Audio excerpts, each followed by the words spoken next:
In previous modules, for sequence alignment, we were taking only two sequences and then trying to align them. But it is a practical approach. Real life में ये कम chances हैं कि हमें सिर्फ दो sequences दिए जाएं और उन्हें कंपेयर किया जाए. व्हाट एक्चुअली हैपेंस इज कि हमारे पास एक सीक्वेंस होता है और उसे कंपेयर किया जाता है across millions of billions of sequences. अब ये जो मिलियंस और बिलियंस ऑफ सीक्वेंसेस हैं ये ज़्यादातर डेटाबेसेस में स्टोर होते हैं.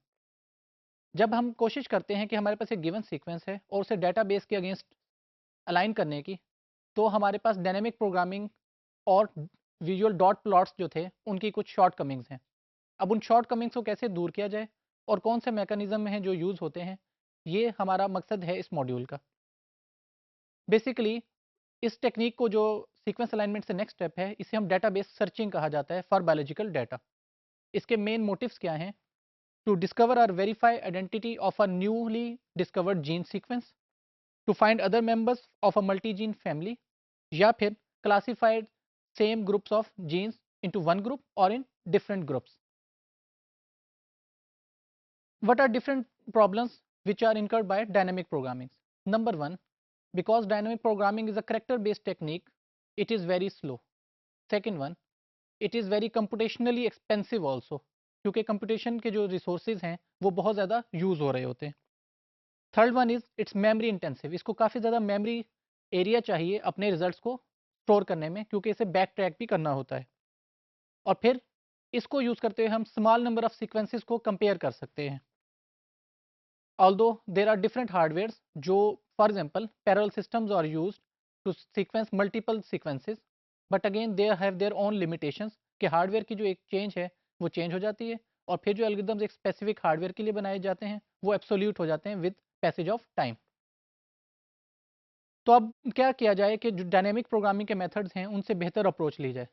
तो one method is which is based on n-grams methodology, कि हम बजाय इसके कि करेक्टर बाय सर्च कर रहे हो हम एक ग्रुप बनाए जो इंडिविजुअल करेक्टर्स का ग्रुप हो, जिसके लिए हम वर्ड यूज़ करते हैं के टप्पल का, वेयर के is of course number of characters. ये जो मेथड है it is based on heuristic. Heuristic हमारी क्या है? ह्यूरिस्टिक एक कॉमन सेंस नॉलेज है, या जिसके लिए हम रूल ऑफ थंब की भी टर्म यूज़ करते हैं. इसका एडवांटेज क्या है? It will be use for searching in large databases. Instead of just comparing two sequences, we will be searching one sequence against a big database.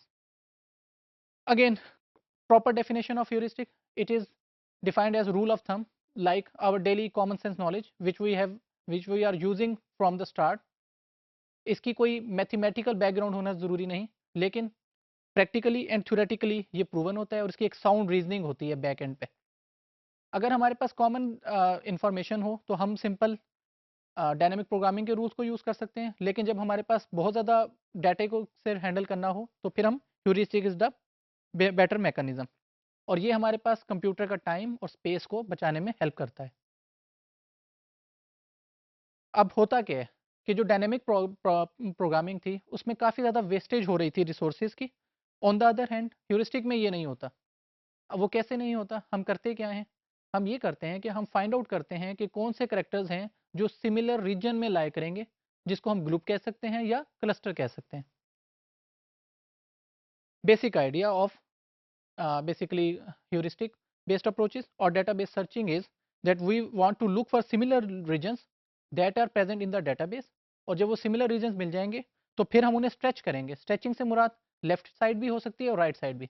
एक हमारा basic original sequence है और फिर हम उसे स्ट्रेच करेंगे on both of it side कि check करने के लिए कि वो मैच करता है या नहीं. वर्ड या के टपल साइज क्या है? वर्ड से मुराद क्या है? कम्बिनेशन ऑफ डिफरेंट करेक्टर्स, कि वो कितनी लेंथ का साइज होना चाहिए. या इसको हम डिफाइन इस तरह करेंगे, basically it is minimum number of exact letters that match before we do any further comparison inside any sequences. यानी कि हमें कितने नंबर ऑफ करेक्टर्स चाहिए जो एक वर्ड बनाएंगे और उन वर्ड्स को हम मैच करेंगे अगेंस्ट आवर डेटाबेसिस. अगर इस चीज़ को हम यूज़ करें तो अब हमारे पास क्या होगा कि अगर हम एक सीक्वेंस को वर्ड लेते हैं और उसे अक्रॉस द डेटाबेस स्कैन करते हैं तो हमारे पास रफली ऑर्डर एल का बनेगा. जो ऑर्डर एल क्या है? हमारा टोटल डेटाबेस का जो साइज़ है. जैसे अगर हमारे पास 100 साइज़ का डेटाबेस है और हम 3 वर्ड्स का अगर बना रहे हैं तो हमारे पास 33 ग्रुप्स बनेंगे. तो अब ये वाला अगेन बहुत ज़्यादा नंबर है, इसको कैसे रिड्यूस किया जाए या इसको सर्च आउट कैसे किया जाए? इसके लिए जो हम टेक्निक यूज़ करते हैं उसे हैशिंग कहा जाता है। हैशिंग बेसिकली क्या है? It is in simple words it is an index value pair. हम एक इंडेक्स देते हैं और उसके अगेंस्ट वैल्यू रख दी जाती है। अब बजाय इसके कि हम कंप्लीट वैल्यू पढ़ें, हम उसके इंडेक्स से उसे सर्च करते हैं, जो बहुत ज़्यादा फास्ट होती है। और इसका एडवांटेज हमारे पास क्या होगा कि हमारे पास जो अब टेबल बनेगा उसका ऑर्डर n होगा, which is basically n is equal to size of given query sequence.